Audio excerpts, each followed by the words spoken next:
This week on iBN Southeast, we take a look at the Rivals High National Top 100 list, see how many of those teams reside in the great states that make up the Southeast. Also, Dallas Jackson, the senior analyst from Rivals High, is here. He'll review some of the bigger upsets from your neck of the woods. It's all right here on iBN Southeast.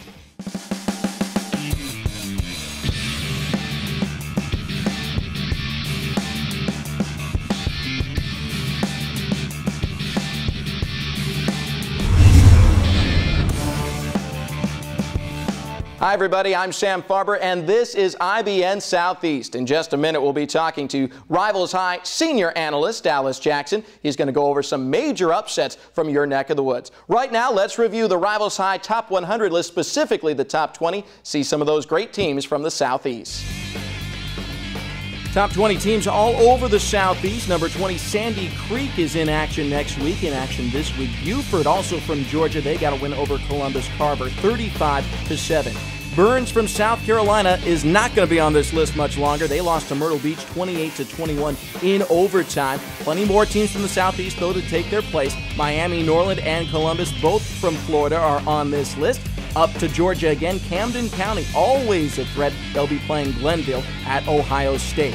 Moving on to the top 10 list, number 7, Trinity out of Louisville, Kentucky begins their season next week. Prattville from Alabama had a weak opening loss to another top 10 school, St. Thomas Aquinas, seen on this list. And right in between, we've got Armwood from Florida.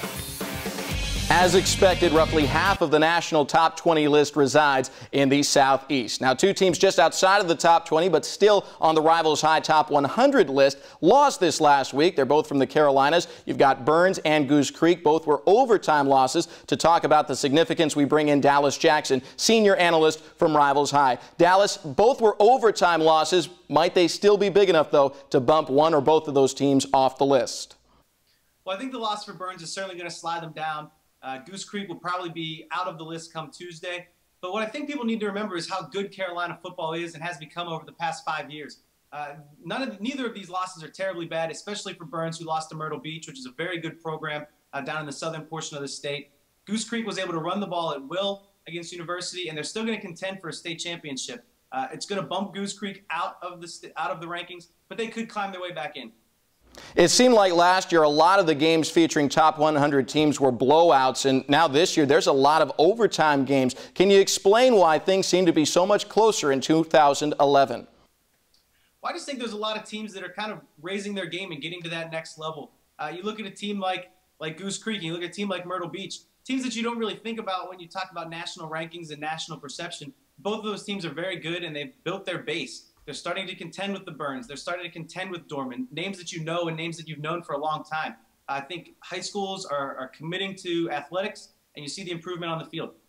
It's definitely been a lot of fun to watch so far. We look forward to seeing many more great and close games, and of course look forward to talking to you again some more. Dallas Jackson from Rivals High, thanks so much for the time. We look forward to talking to you again next show. That is it for iBN Southeast, but make sure to keep on clicking around. We've got plenty of highlight plays for you on iBN National. See who walks away with the title of #1 play in the USA in week number 2. For everyone here on iBN Southeast, I'm Sam Farber. Thanks for watching.